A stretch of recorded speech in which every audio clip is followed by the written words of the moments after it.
Welcome to my channel. Subscribe, listen and enjoy my stories every day. The day my life began unraveling started like any other, with the small, predictable rhythms that gave me comfort. My wife, Sarah, and I had been married for over a decade, with all the ups and downs you'd expect from two people sharing a life together. I thought we had found a balance. Sure, our relationship wasn't perfect, but we were content, or so I believed. It was a chilly Friday evening when Sarah told me she'd be going out with friends. Her words were casual, almost flippant, but something in her tone made me pause. Normally, she'd give me more detail, maybe tell me who she'd be with or what time she'd be home. But tonight, she left it vague. I brushed it off at first, thinking I was reading too much into it. I didn't want to be the paranoid husband who questioned every little detail. Trust had always been the cornerstone of our marriage, and I didn't want to tarnish that by prying. But the night dragged on. Midnight passed, then 1 o'clock, then 2, and she was still out. When she finally walked through the door in the early hours of the morning, she seemed different. She was unusually quiet, avoiding eye contact, and I felt a chill that had nothing to do with the cold outside. I didn't push her. Instead, I lay there, staring at the ceiling, with a feeling gnawing at my gut that I couldn't shake. Over the next few weeks, things only got stranger. Sarah's outings became more frequent, and her explanations grew vaguer. I noticed subtle changes in her routine, late-night phone calls, whispered conversations, a secrecy that felt foreign and cold. I'd find myself alone in the evenings, left with a hollow feeling that hadn't been there before. One evening, I gathered the courage to ask her what was going on. We were sitting across from each other at the dinner table, the clinking of silverware the only sound filling the silence between us. I waited for the right moment, but there never seemed to be one. Eventually, I just blurted it out. "Sarah, is everything okay?"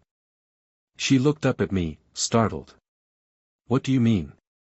I tried to keep my tone steady. "You've been going out a lot lately. You seem different. Distant." Her face tightened, and she looked away. "I just need some space, that's all," she muttered. Space? I echoed, the word sounding foreign in my mouth. Space wasn't something we ever needed from each other. We'd always been open, even when things were tough. "Yes," she replied, her voice sharper than I expected. "I feel confined. Like I'm missing out on things. I just need some time to figure things out." The word stung, and I felt a sharp pang of disbelief. Missing out on what? We'd built a life together, weathered storms, and shared laughter and heartache. Now, she was telling me she needed something more. "What does that mean, Sarah?" I asked, my voice barely a whisper. She didn't answer right away. Instead, she looked at me with a sadness I couldn't understand, a sorrow that seemed to come from somewhere deep. Then, after a long pause, she said, "I just need to explore. I need to know what else is out there, for me." Her words hung in the air, heavy and suffocating. I wanted to scream, to ask her why our life together wasn't enough, but I couldn't find the words. All I could do was stare at her, the woman I had loved for so long, and feel something precious slipping away between us. In the days that followed, Sarah's outings became even more frequent. She no longer bothered to give excuses, instead, she'd simply tell me she was going out and would be back, eventually. I watched her slip away, night by night, each time a piece of our life together disappearing with her. At first, I tried to brush it off as a phase, something she'd worked through on her own. But as the weeks passed, I couldn't shake the feeling that there was something more, something darker and hidden. And so, one evening, after she left again, I found myself pacing the living room, my mind racing with questions and doubts. Against every instinct I had to respect her privacy, I went to her desk, searching for anything that might give me answers. It didn't take long to find her phone, left casually on the charger. For a moment, I hesitated, my hand hovering over it. We'd always respected each other's space, and I'd never once invaded her privacy. But now, with everything unraveling around me, I needed to know. I picked up the phone and started scrolling through her messages, hoping to find some explanation, something that would make sense of the chaos. And then, I saw it. A string of messages from someone named Mark. The messages were brief but painfully clear. Plans for meetups, promises of discretion, confessions of excitement. My stomach twisted as I read each word, a bitter bile rising in my throat. There was no mistaking what this was. She was having an affair. The room felt like it was spinning, the walls closing in around me. I dropped the phone onto the desk, stumbling backward as the reality of it all crashed down on me. She was cheating on me. The woman I had trusted, the woman I had built my life with, was betraying me in the most painful way imaginable. I sat down, my head in my hands, struggling to catch my breath. The betrayal cut deeper than anything I'd ever felt, a raw, searing pain that left me hollow and broken. All the memories we had built together, the dreams we'd shared, they all felt tainted now, poisoned by her actions. I wanted to confront her, to scream at her, to make her feel the pain she had caused me. But something inside held me back. Confronting her now, without a plan, would only give her the power, and I wasn't ready to give her that satisfaction.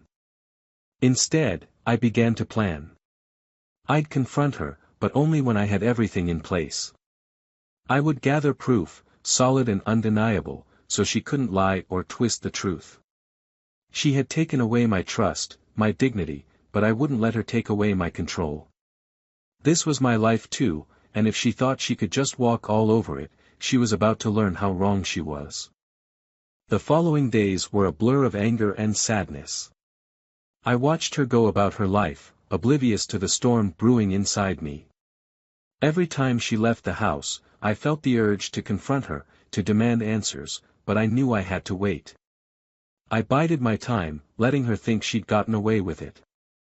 In the meantime, I began collecting evidence, saving every message I found, tracking every late-night outing, every suspicious phone call.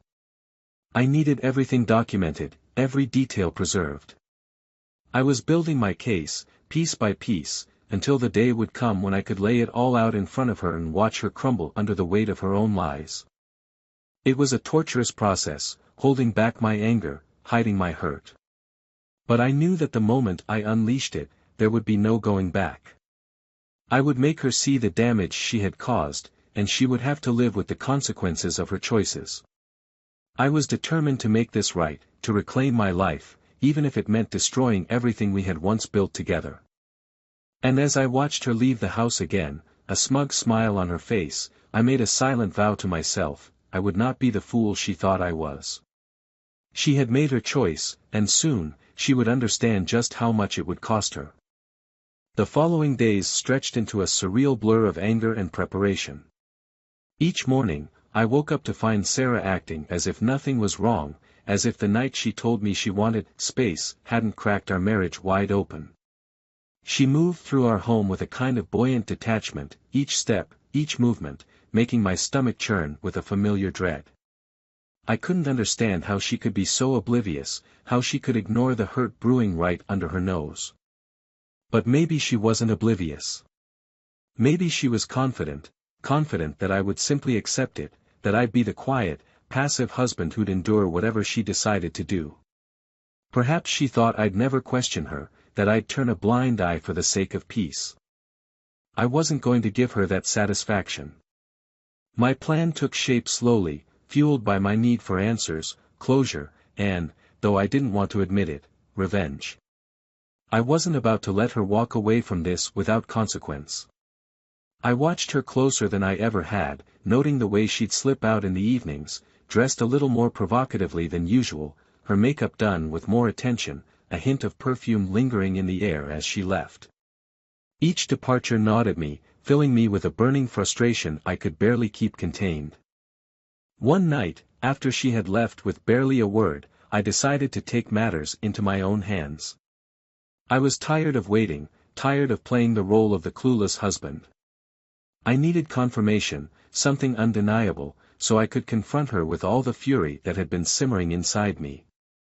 I reached for her laptop, which she had carelessly left on the kitchen counter, and opened it, my heart pounding as I navigated to her email.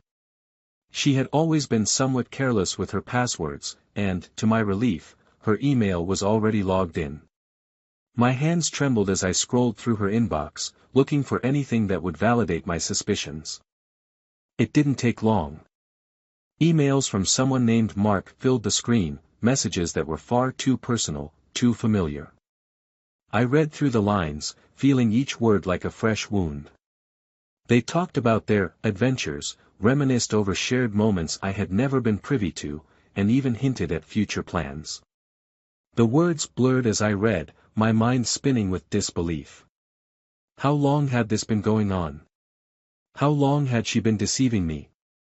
There were pictures too, candid photos of them together at various places, cafes, parks, even places Sarah and I had visited once. Seeing those places again, through the lens of her betrayal, was like a slap in the face. I closed the laptop, feeling nauseous, my stomach twisted into knots. This wasn't just a fleeting mistake, it was a life she'd been building behind my back. I sat in the kitchen, surrounded by the ghostly silence of our home, the weight of it all pressing down on me. This wasn't the life I had signed up for. I had given her everything I had, loved her in a way that I thought was unwavering, but now I was left with nothing but fragments of a shattered trust. In that moment, as I stared blankly at the wall, something inside me hardened. The sorrow, the despair, all of it crystallized into a steely resolve. If Sarah thought she could just play with my life, then it was time she learned otherwise. I wasn't going to just sit back and let her have her way, not anymore. The next morning, I barely spoke to her. I watched her move around the house, humming to herself, oblivious to the storm brewing inside me. It took every ounce of control not to lash out, to keep my anger in check. I needed patience, I needed precision. Revenge, after all, is best served cold. Over the next few days, I meticulously documented everything. I kept track of her outings, noting the times she left and returned. I recorded every call she made, every message she sent. The more I observed, the clearer her pattern became. She was careful, but not careful enough. And with each piece of evidence I gathered, my resolve grew stronger. One evening, she left under the pretense of meeting a friend for drinks, but I knew better by then. After she had gone, I grabbed my jacket and followed her, keeping a safe distance as I trailed her car through the city streets. My heart was pounding, a sickening mix of anger and anticipation filling me as I watched her pull into a dimly lit parking lot behind a cozy restaurant. I parked a little farther down the street, my fingers clenching the steering wheel as I watched her step out of the car and greet a man waiting near the entrance. Even from a distance, I could see them embrace, their bodies pressing together in a way that left no room for doubt. I wanted to burst out of the car, to storm over there and confront them both, but I held back, knowing that a hasty move would only ruin everything I had planned. Instead, I took a photo, capturing the two of them in that damning embrace, and then quietly drove away. The evidence was all there, undeniable, irrefutable. She had chosen her path, and now, I was ready to choose mine. The next few days were agonizing. I watched her, interacted with her, pretending everything was normal while carrying the weight of her betrayal inside me. Each time she smiled at me or tried to make small talk, I felt a fresh wave of resentment wash over me. How could she act so nonchalant, so innocent, while our entire life together was falling apart? But I was done being the silent, unsuspecting husband. I began my own preparations, securing our finances, consulting a lawyer, even setting up my own accounts. She had been methodical in her deceit, but I would be just as meticulous in my response. One evening, she came home, a smug smile on her face as she sauntered into the living room, clearly pleased with herself. She had no idea what I knew, and that knowledge gave me a grim sense of satisfaction. It took everything in me not to confront her right there, to wait until I had everything in place, but I knew I had to bide my time. Days turned into weeks, and the strain of keeping up the facade was almost unbearable. But every time I looked at her, at the woman I had once loved more than anything, I reminded myself why I was doing this. She thought she could get away with it, that I would simply accept her new arrangement. But she had miscalculated, and soon enough, she would realize just how costly her betrayal would be. One night, after she left once again, I sat alone in our bedroom, surrounded by the ghosts of memories that had once meant everything to me. The pictures on the wall, the mementos we had collected over the years, they all felt hollow now, reminders of a life that had been a lie. But I wasn't sad anymore. No, sadness had long since been replaced by something colder, something sharper. I was ready now, ready to confront her with everything I knew, to watch her face crumble as she realized the depth of her betrayal and the price she would have to pay. I took a deep breath, my mind clear, my purpose resolute. Tomorrow, I would confront her. Tomorrow, I would end this charade once and for all. She thought she had the upper hand, but she was about to learn how wrong she was. In the quiet of that empty room, I made a final promise to myself: I would take back my life, no matter the cost. And as I sat there in the stillness, I felt a sense of peace I hadn't known in weeks. The morning of the confrontation dawned colder than I'd anticipated. I could feel it seeping into the house, chilling every corner, making each room seem darker and more foreboding. It matched the weight in my chest, the storm that had been building for weeks. The plan was ready, the evidence assembled, and there was nothing left to do but wait for her to come home. I had rehearsed this moment 100 times in my head, but now that it was here, my hands felt icy, my heart pounding. She was due back by noon, having told me she was just going out to run errands. The lie sat sour on my tongue, but I kept my composure. After all, I'd played my part perfectly so far. She had no idea what was waiting for her, no inkling that the entire foundation of her deception was about to crumble. As I sat there in the kitchen, the house felt unnaturally still. Every tick of the clock seemed to stretch, pulling time taut, amplifying the tension until it felt unbearable. I glanced at the folder of evidence I'd placed on the table. Emails, texts, receipts, photos, all organized, labeled, and ready to confront her with. It was irrefutable, every page a testament to the depth of her betrayal, a record of each lie she had woven so carefully into the fabric of our life. Just as the clock struck 12, I heard the car pull up in the driveway. My heart raced, a primal response I couldn't suppress, but I forced myself to stay calm. This was it. No turning back now. I took a deep breath, bracing myself, steeling my resolve. The front door opened, and she stepped inside, her face flushed with that same insufferable smugness I'd come to know too well. She looked at me, surprised to see me waiting for her in the kitchen, her expression briefly faltering before she masked it with a casual smile. "You're home early," she said, shrugging off her coat and hanging it on the chair. "Is everything okay?" I didn't answer right away. I just looked at her, studying her, searching her face for any hint of the woman I once knew. But all I saw was the stranger she had become, someone who was willing to betray me, to play games with our marriage, to turn me into a fool. Finally, I spoke, my voice low, controlled. "Sit down, Sarah." Her eyes narrowed slightly, confusion flickering across her face, but she shrugged and pulled out a chair. "Okay," she said slowly, still smiling, still pretending everything was fine. I reached for the folder, my fingers brushing over the crisp edges of the paper, feeling the weight of each page, each piece of proof. I placed it in front of her and slid it across the table. "I think it's time we talk about the truth, don't you?" Her face went blank, the smile disappearing instantly. She looked down at the folder, and I saw a flicker of recognition, a hint of fear in her eyes. She hesitated, her fingers hovering over the folder, as if touching it would make everything unravel. "What is this?" she asked, her voice barely a whisper. "Open it," I replied, my tone leaving no room for argument. With shaky hands, she opened the folder, flipping through the pages, her face paling with each document, each photo. I watched her expression morph from confusion to horror to a sickening realization. She knew she was caught.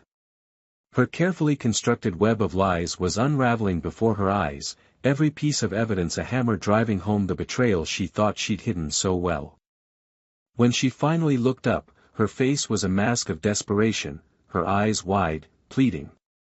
I can explain, she stammered, her voice breaking. Don't, I cut her off sharply.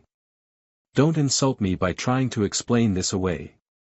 I've been watching, Sarah. I know everything. Every single thing. Tears welled up in her eyes, and she clutched the edges of the table as if she could steady herself against the truth crashing over her. I didn't mean for it to happen like this, she whispered. I never wanted to hurt you. I laughed bitterly, the sound hollow in the silence of the kitchen. You didn't want to hurt me. Sarah, you've been lying to me for months.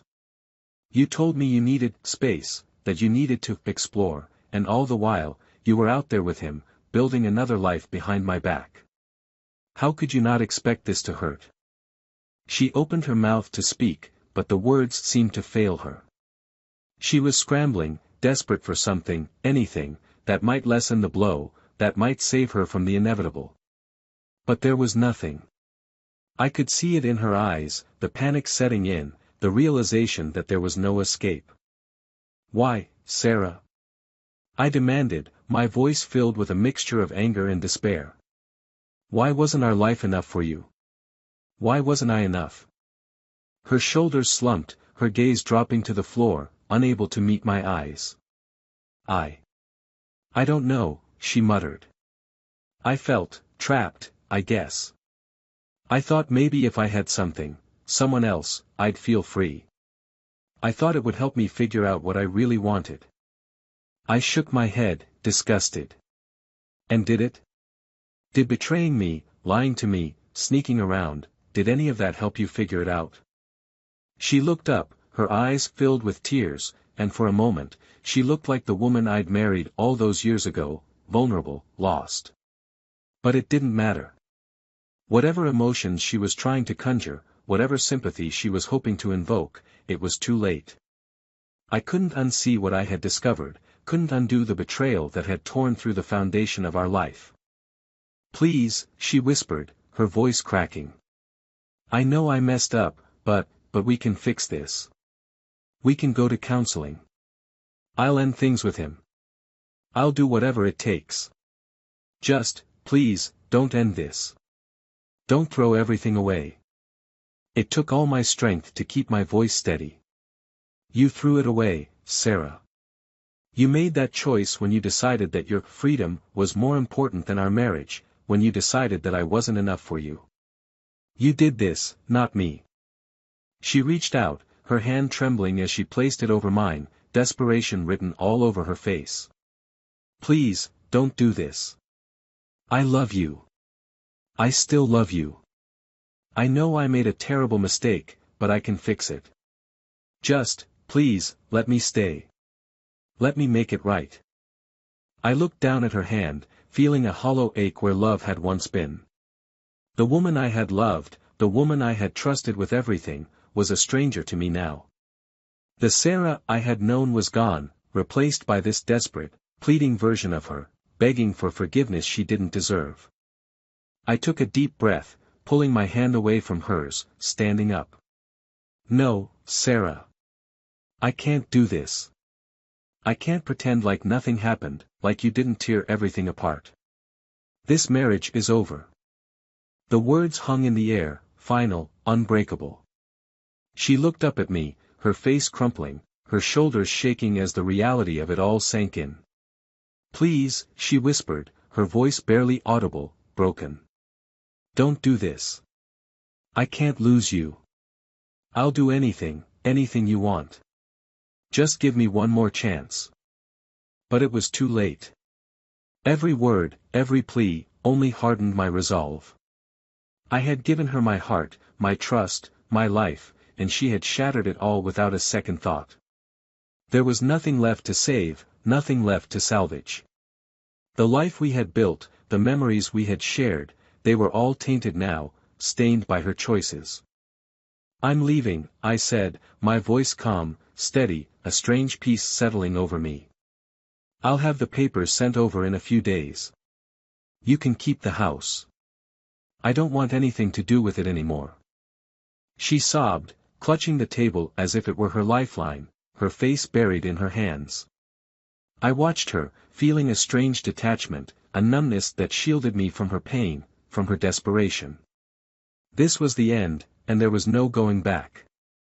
I turned and walked out of the kitchen, out of the home we had once shared, my steps echoing through the empty hallway. As I reached the door, I paused, taking one last look around, feeling a mix of sorrow and relief. I had loved her once, loved her with everything I had, but that love had been destroyed, burned to ashes by her choices. And so, I walked away, leaving behind the broken pieces of a life that could never be put back together. The days that followed were a blur, filled with equal parts relief and heartbreak. The initial rush of resolve that had pushed me out the door faded, leaving an ache I couldn't shake, a hollow space where my love for Sarah had once been. I'd moved into a small apartment on the other side of town, sparse and impersonal, but it was a place where I could be alone, away from the memories that clung to every corner of our old home. Yet, even in the quiet of my new space, I could feel the weight of the past pressing down on me, heavier each day. I avoided most people, ducking out of social events and ignoring the concerned calls from friends and family. Everyone seemed to know, somehow, about the split, about Sarah's betrayal, and I couldn't bear the pity or the judgment.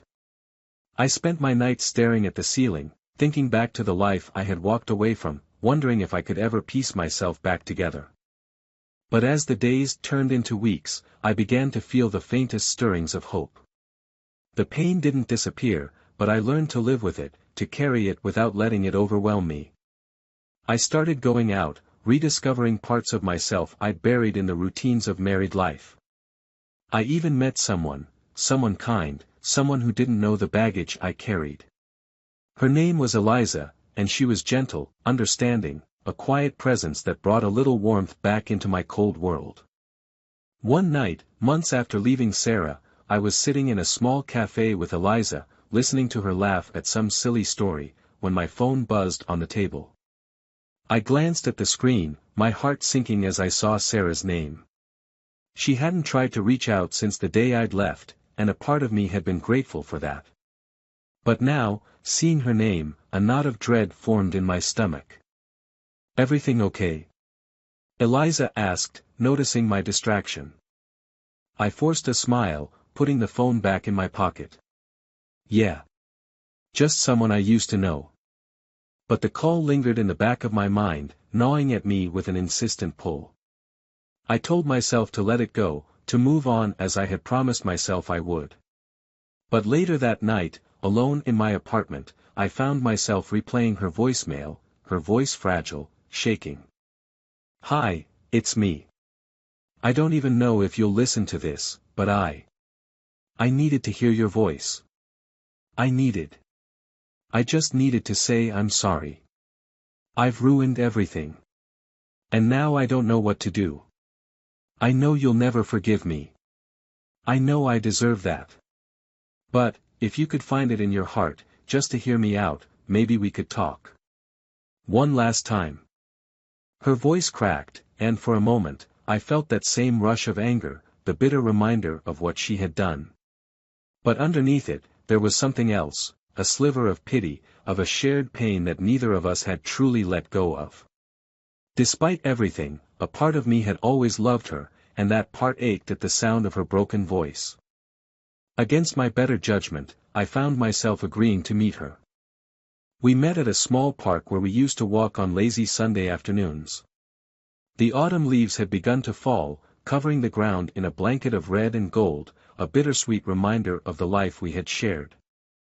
I saw her sitting on a bench, her face pale, her hair pulled back, looking fragile in a way I'd never seen before. As I approached, she looked up, her eyes filling with tears as she took in my face. She stood, hesitating for a moment, before stepping forward. "Thank you for coming," she whispered, her voice trembling. I nodded, unsure of what to say, every word I'd rehearsed dissolving in the reality of her presence. You said you wanted to talk. She took a shaky breath, looking down at her hands, twisting them nervously. I know I don't deserve your forgiveness. I know I destroyed everything, and I have to live with that. But I needed you to know that I'm sorry. Truly, deeply sorry. She paused, her voice breaking. Mark, my affair with him, it ended long ago. He was never what I wanted. I don't even know why I did it. I was so lost, and I lost you. Her words hung in the air, and I felt my chest tighten. I wanted to hate her, to cling to the anger that had protected me all these months, but seeing her like this, a shell of the confident woman I'd known, made that impossible. I loved you, Sarah. I loved you more than anything. And you threw it away. Do you even understand how much you hurt me? She nodded, tears spilling down her cheeks. I do. Every single day, I realize it. I replay everything I did, every choice I made, and I can't bear it. I destroyed the best thing that ever happened to me. She took a step closer, her voice pleading. I don't expect you to forgive me. I just wanted you to know, if I could go back, I would. I'd give anything to take it all back. I looked away, my vision blurring as I tried to steady myself. The anger, the hurt, they were still there, but there was something else, too. A sadness that went beyond the betrayal, a longing for the life we had once shared. Why did you call me, Sarah? I asked, my voice barely above a whisper. She looked down, her shoulders trembling as she tried to compose herself. Because I can't keep going like this. I've lost everything. I can't eat, I can't sleep. The guilt it's eating me alive. And I thought, maybe if you could forgive me, even just a little. I could find a way to live with myself. I wanted to reach out, to comfort her, but I knew that doing so would only drag me back into the past. We were broken, both of us, and no amount of apologies or remorse could fix what she had shattered. I can't forgive you, Sarah. Not the way you want, I said, my voice heavy. But I can try to let go. I can try to move on. Maybe that's the best we can hope for. She nodded, a flicker of understanding in her eyes, but there was something else there too, something I couldn't quite place. She looked down, biting her lip, before she whispered, I know. I understand. We stood there in silence, the weight of our past pressing down on us, each of us trapped in our own pain. Finally, she looked up at me, her face soft, her eyes filled with a resignation I hadn't expected. I'll say goodbye, then, she murmured, her voice trembling. I'm so sorry for everything, truly.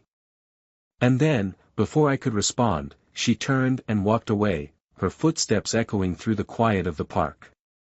I watched her go, feeling a hollow ache that went beyond words. I thought it was over, that I had finally found closure. But 2 days later, I got a call that shattered everything. Sarah had been found in her apartment, unresponsive, an empty bottle of pills by her bedside. They tried to save her, but it was too late. She was gone. The news hit me like a punch to the gut, the air leaving my lungs as I tried to process what had happened. I sank to the floor, numb, unable to comprehend the finality of it all. Sarah, the woman I had loved, the woman I had walked away from, was gone. And the last memory I had of her was of her broken, pleading for forgiveness I couldn't give. In the days that followed, I found myself replaying our last conversation over and over, haunted by the look in her eyes, the quiet desperation in her voice. She had been asking for more than forgiveness. She had been asking for a reason to keep going, a lifeline, and I had failed to see it. I had been so wrapped up in my own pain that I had missed the depth of hers. The funeral was a quiet affair, attended by only a few close friends and family. I stood at her graveside, the cold wind biting into my skin, feeling a sadness that went beyond words. I had loved her, hated her, and now, in her absence, I realized that a part of me had always hoped for something beyond the pain. But now, that hope was gone, buried with her. In the end, there was no closure, no clean break, no finality. Just an aching emptiness, a love tainted by betrayal, and the haunting memory of a woman I had once known, a woman who had taken her pain with her into the silence. And as I turned away from her grave, I understood that some scars never truly heal, and some goodbyes never end.